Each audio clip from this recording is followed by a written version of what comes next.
Yon, what's up mga ka-soldier? Ako pala si Tim Peralta, aka Soldier of God.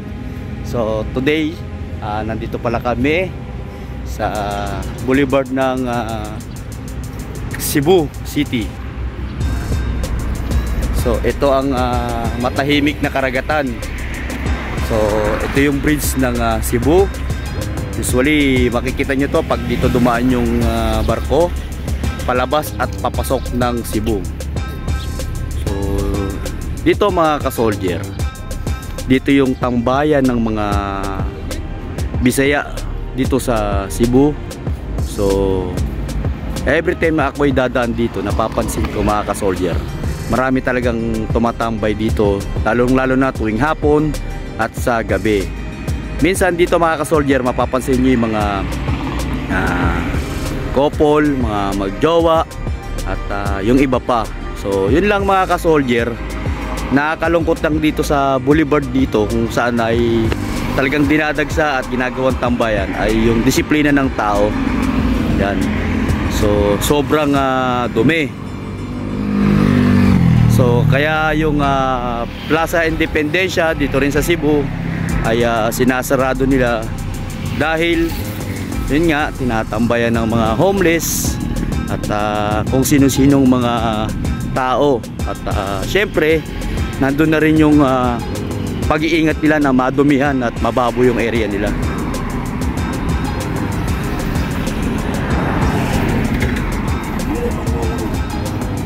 So mamaya mga ka-soldier, pupunta tayo sa Plaza Independencia para ipakita ko muli yung kagandahan ng lugar na yun, kung saan doon sila nagja-jogging, doon sila nagpipiknik, may pahilutan at syempre may mga pasyalan na rin.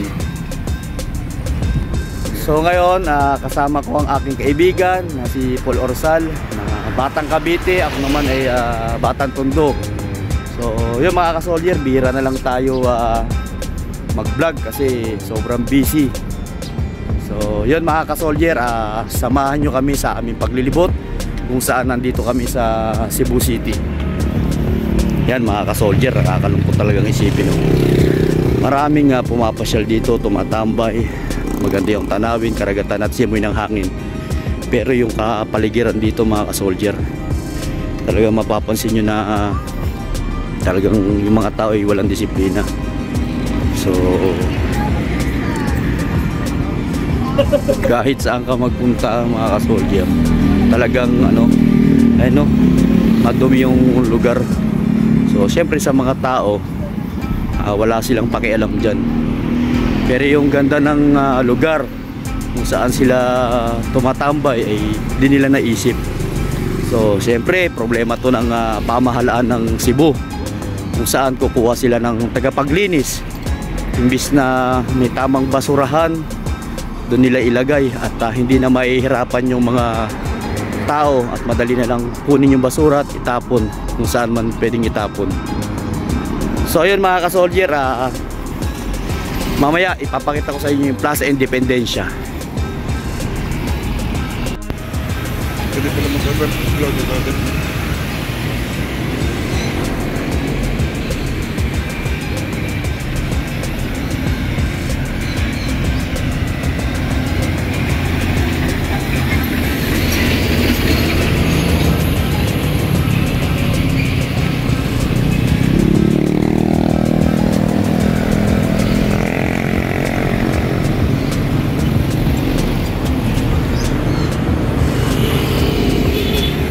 Yon, what's up again? Welcome back again to my YouTube channel. Ito pala yung Pambansang Museo ng Pilipinas, National Museum of the Philippines. Dito lang yan sa Cebu mga ka-soldier. At ito yung pagkakaalam ko way back 2015. Ito yung Malacanang, kung tawagin na White House. So that time mga ka-soldier, medyo siya, madumi, nilulungot na bakbak na yung puting pintura. Pero ngayong 2023, sa kagandahan loob ng ating Manila City Hall o yung mga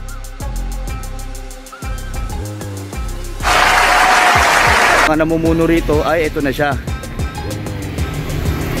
So pinaganda na siya mga ka-soldier.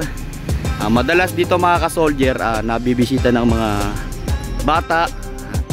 Actually, hindi ko pa to napapasok, pero dahil museum to, sa loob marami ka talagang makikitang mga makasaysayang lugar at ang mga tao at ang mga dati nating hindi pa nakikita. Siyempre alam nyo na yan, museum nga eh.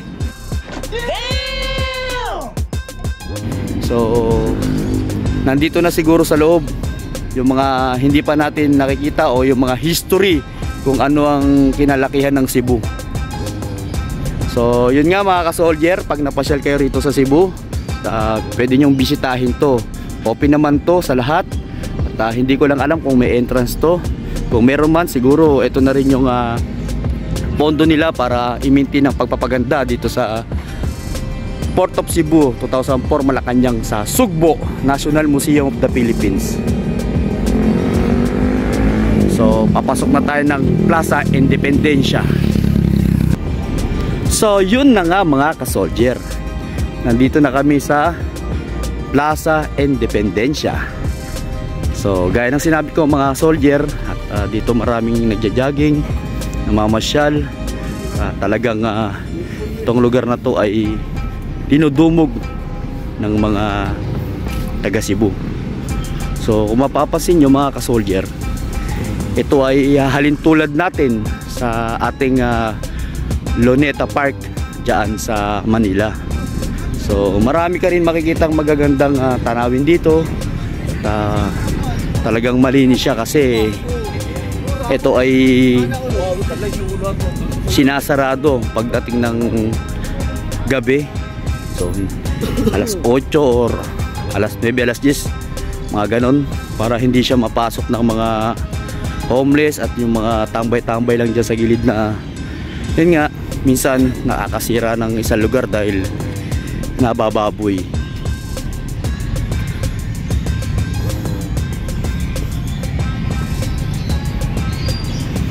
So kung mapapansin nyo mga ka-soldier, malinis talaga siyang tignan. Maaga pa lang eh binubuksan na to dahil alam nila na dito maraming nagja-jogging, nag-exercise at tumatambay. Yung mga picnic na rin, so sama-sama sila, yung mga pamilya, mga jowa. Kaya dito sa Plaza Independencia masarap talagang tumambay. So tara at ating libutin pa.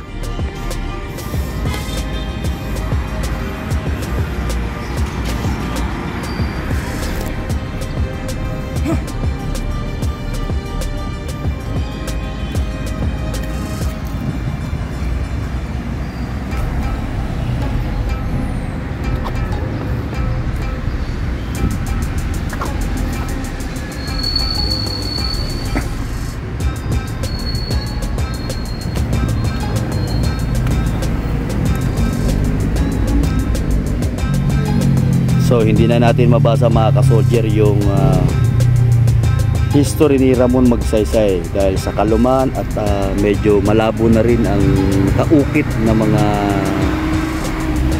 history dito kay Ramon Magsaysay.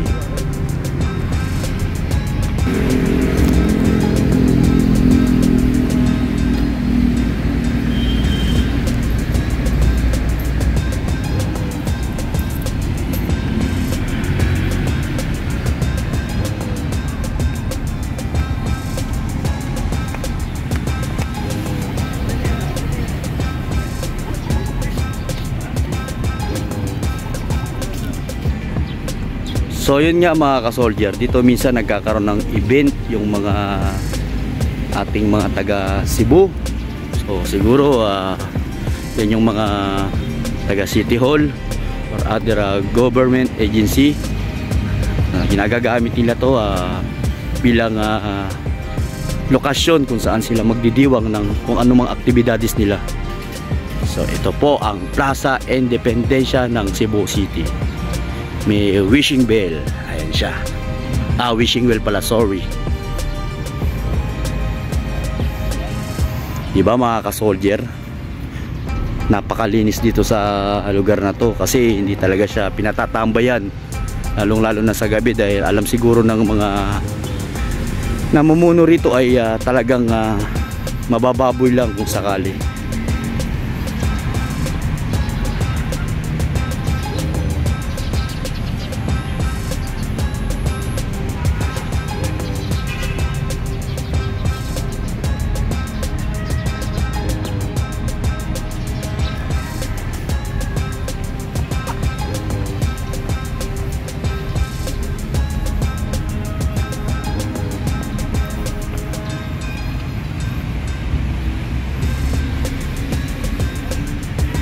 Masarap talagang mga ka-soldier umikot dito sa Plaza Independencia kasi bukod sa napaka maaliwalas, talagang yung umaga ay masarap pag ikaw ay magpagpapawisan.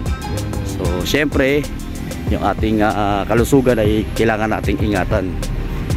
So then yan ang aking kasama, si Paul Orsal, pinakamagiting na taga-Bailin.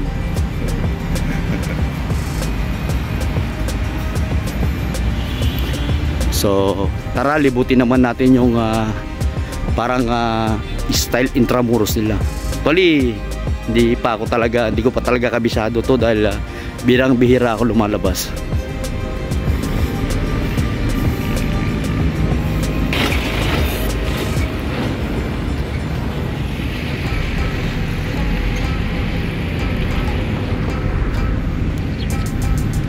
So malawak din dito mga ka-soldier. Talagang pasyalan nga ang aking sinabi. At talagang marami rito mga matatanda, bata na nag-exercise para sa ikagaganda ng kanilang kalusugan.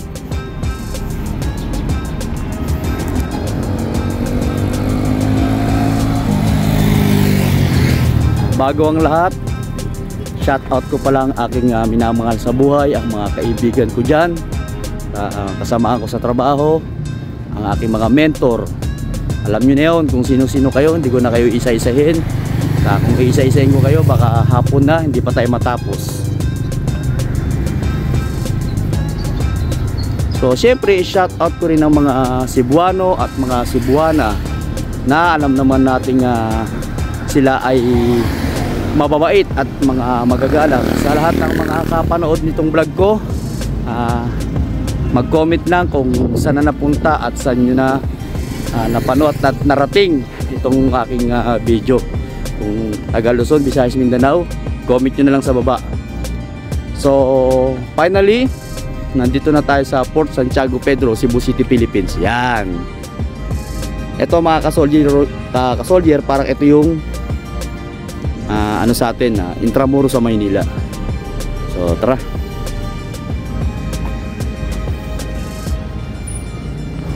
Dito mga ka-soldier, may entrance na 50 pesos.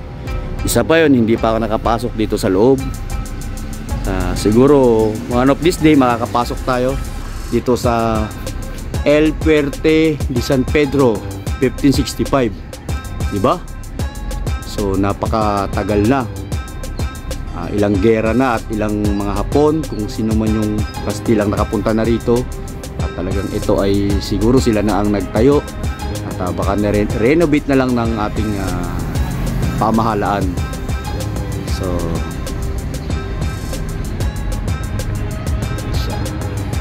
Port of San Pedro, the Port of San Pedro described in official report of 1739 is triangular in shape, made of stone and mortar. The three bastions are La Concepcion, San Ignacio de Loyola, and San Miguel. Powder magazine. Imagine niyo mga ka-soldier, hindi pa tayo tao nito.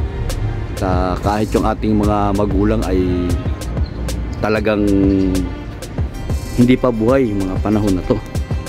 So maraming history rin sa ating bansa na hindi pa natin talaga yung iba na di-discover. So ganun pa man, at least dahil sa mga ganitong pasyalan ay nalalaman natin kung ano yung mga history ng iba't ibang lugar.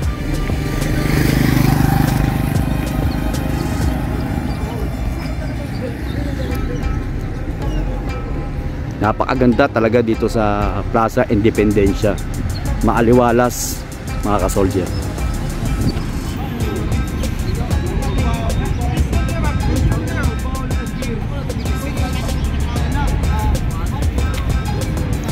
So dito mga ka-soldier sa bandang kanan, ito yung palaruan ng mga bata. So madalas nakikita ko rito kasama nila ang kanilang mga chikiting at dito pagala-gala. So syempre ganun din yung mga kanilang dog na pinapasyal nila rito.